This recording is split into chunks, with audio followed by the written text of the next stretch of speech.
नमस्कार दोस्तों, आप सभी को स्वागत है मिस्टर यूट्यूब चैनल और आज की इस वीडियो में मैं आपसे बात करने वाला हूँ किस तरीके से आप अपने एक पुराने खरीदे हुए लैपटॉप को बिल्कुल नए जैसा कर सकते हैं इन टर्म्स ऑफ परफॉर्मेंस। क्योंकि लुक्स वाइज तो आप उसकी साफ सफाई करते रहेंगे तो वैसे भी वो नया रहेगा, लेकिन परफॉर्मेंस वाइज जो है जैसे जैसे लैपटॉप पुराना होता जाता है या फिर अपना स्मार्टफोन भी होता है तो पुराना होता जाता है, तो गैजेट्स पुराने होते होते थोड़ा सा परफॉर्मेंस उनकी कम हो जाती है। तो आज की इस वीडियो आप लास्ट तक देखते रहिए। इस वीडियो में मैं आपको लैपटॉप के बारे में बताने वाला हूँ किस तरीके से आप अपने पुराने लैपटॉप को नया कर सकते हैं बिल्कुल, और उसका परफॉर्मेंस पहले बिल्कुल नए जैसी या इवन उससे बेटर भी कर सकते हैं। तो डेफिनेटली वीडियो आपके लिए हेल्पफुल होने वाली है, तो लाइक तो कर ही दीजिएगा, चैनल को सब्सक्राइब कर लीजिएगा बेल आइकन दबाने के साथ साथ। और वीडियो स्टार्ट करूं उससे पहले एक चीज़ और बता दूं कि यहाँ पर जो है आपको थोड़ा सा खर्चा लगेगा, ज़्यादा नहीं, 3,500 के आसपास में आपका लैपटॉप जो है बिल्कुल ब्रांड न्यू हो जाएगा।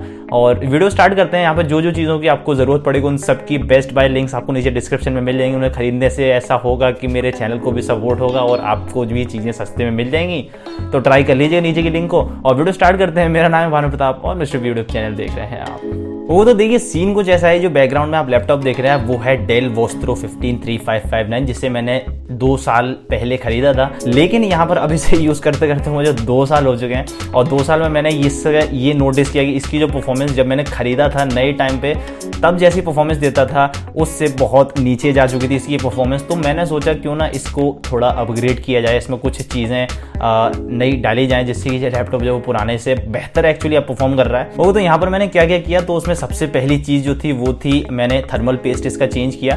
तो थर्मल पेस्ट क्या होता है, तो एक्चुअल में थर्मल पेस्ट आपका मदरबोर्ड जो लैपटॉप का है या फिर आपका पीसी भी है उसमें भी आपका प्रोसेसर जो होता है, और प्रोसेसर के ऊपर एक फ़ैन लगा होता है उसको कूल करने के लिए, तो प्रोसेसर और फैन के बीच में एक कंपाउंड डलता है जो कि होता है थर्मल पेस्ट।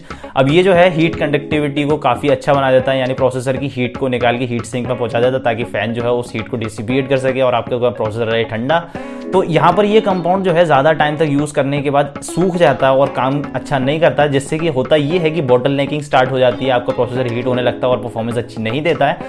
सेम केस मेरे साथ था, तो मैंने जो है अपने लैपटॉप को खोला, कुछ अंदर की साफ सफाई करी, साथ ही साथ जो प्रोसेसर था उसके ऊपर थर्मल पेस्ट हटाया, उसकी साफ सफाई करी और जो है नया थर्मल पेस्ट अप्लाई कर दिया। आप बाजार से जाके थर्मल पेस्ट ला सकते हैं, 15-20 रुपये का एक ठीक ठाक क्वांटिटी में आपको देखने को मिल जाता है थर्मल पेस्ट। और ये करने के बाद क्या हुआ कि मैंने नोटिस किया कि मेरा लैपटॉप जो है काफ़ी सही परफॉर्म कर रहा था।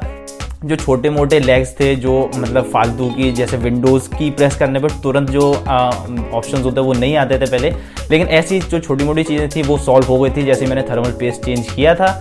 अब यहाँ पर बात आती है कि फिर भी परफॉर्मेंस मेरी उतनी नहीं अच्छी नहीं हुई, तो मैंने सोचा कि मेरे जो लैपटॉप है उसमें 4 GB रैम है और आज के टाइम में लैपटॉप में भी 12-12 GB तक रैम आती है।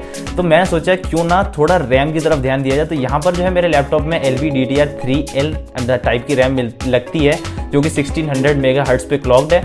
तो यहाँ पर जो है एक और स्लॉट मेरे मदरबोर्ड में था थैंकफुली, यानी मैं अपने जो रैम है उसे अपग्रेड कर सकता था। तो मैंने एक और रैम स्टिक खरीदी जो कि मुझे लगभग 1,000 रुपये की पड़ गई।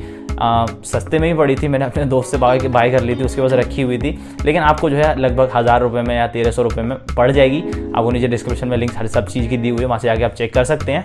तो वहाँ से मैंने लैपटॉप की रैम 4 GB और खरीदी, जैसे कि मेरे लैपटॉप में 8 GB रैम हो गई। अब जो है मेरा लैपटॉप और ज़्यादा बेटर परफॉर्म कर रहा था। इवन अब जो लैपटॉप था वो कुछ इस तरीके से परफॉर्म कर रहा था कि जब मैंने नया खरीदा था बिल्कुल उस तरीके से परफॉर्म कर रहा था। अब लेकिन यहाँ पर जो है मैं सोच रहा था कि अब लैपटॉप मैंने खरीदा था तो मुझे अब एक्चुअली SSD और HDD के बीच में डिफरेंस नहीं पता था, तो मैंने हार्ड ड्राइव बेस्ड लैपटॉप ही ले लिया था और SSD के साथ नहीं गया था। तो अब मैंने सोचा, अब मुझे क्योंकि अब नॉलेज हो चुकी है, तो मैंने सोचा एक SSD इसमें लगाई जाए और इसी में जो है इसकी विंडो को इंस्टॉल किया जाए और जो मेन ऐप्स जो मैं यूज़ करता हूँ जैसे क्रोम हुआ, Premiere Pro, After Effect, Photoshop, ऐसी चीज़ें जो है मैं इसी में इंस्टॉल करूँगा। अब ऐसा हो सकता है कि आपके केस में आपके लैपटॉप मैन्युफैक्चरर ने आपके मदरबोर्ड में ही आपको थोड़ा सा एक स्पेस दिया हो जिसमें कि आप अपनी SSD को इंस्टॉल कर सकते हैं, यानी अपग्रेड का ऑप्शन हो। मेरे केस में ऐसा नहीं था, तो मैंने क्या करा कि मेरे लैपटॉप में जो CD-ROM था उस CD-ROM की जगह मैंने एक कैडी को बाई किया। उस कैडी में जो है मैंने अपनी SSD को लगाया, इंसर्ट करा और अपने मदरबोर्ड से अटैच कर दिया, जिससे कि सिंपली मेरा जो लैपटॉप था उसमें SSD इंस्टॉल हो गई। अब यहाँ पर जो है विंडोज़ मुझे अपने हार्ड ड्राइव से अपने SSD में ट्रांसफ़र करना थी, जो कि मैंने सिंपली एक टूल की वजह मदद से कर ली, जिसका मुझे नाम याद नहीं आ रहा है। यहाँ पर आप स्क्रीन पे देख रहे होंगे उसका नाम।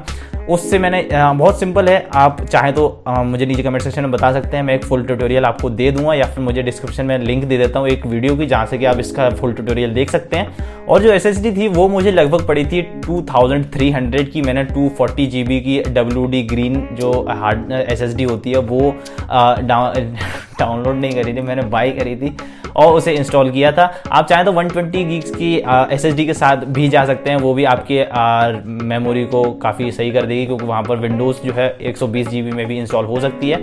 मुझे थोड़ी एक्स्ट्रा रिक्वायरमेंट थी स्पेस की SSD में, तो मैंने एक 240 GB की बाई करी और इंस्टॉल कर दी। अब मैंने ये करने के बाद क्या हुआ कि मेरा लैपटॉप जो है बहुत ज़्यादा फास्ट है। मेरा लैपटॉप जो मैं स्लीप मोड में तुरंत चला जाता है, तुरंत जो है अपने लैपटॉप को जिस तरीके से अपनी स्क्रीन को ओपन करता हूँ तुरंत ओपन हो जाता है, अब जो कि पहले नहीं हो पाता था। साथ ही साथ क्रोम के काफ़ी सारे टैब्स में ओपन कर पाता हूँ। बहुत लोडिंग स्पीड्स जो है सॉफ्टवेयर की वो बहुत ज़्यादा इंप्रूव हुई है, क्योंकि यहाँ पर जो लैपटॉप है उसमें SSD है और SSD के अंदर ही मैंने ये सॉफ्टवेयर इंस्टॉल करे हैं। तो यहाँ पर रैम इंक्रीज़ करी मैंने, अपनी स्टोरेज को अपग्रेड करा फ्रॉम HDD टू SSD, जिसकी वजह से अब मेरा लैपटॉप काफ़ी ज़्यादा फास्ट है। और सेम चीज़ आप भी कर सकते हैं, बहुत ही ज़्यादा सिंपल है। अपने लैपटॉप को खोलने खालने के लिए तैयार तो रहना ही, कि अगर ये आप काम मैनुअली करना चाह रहे थे हो।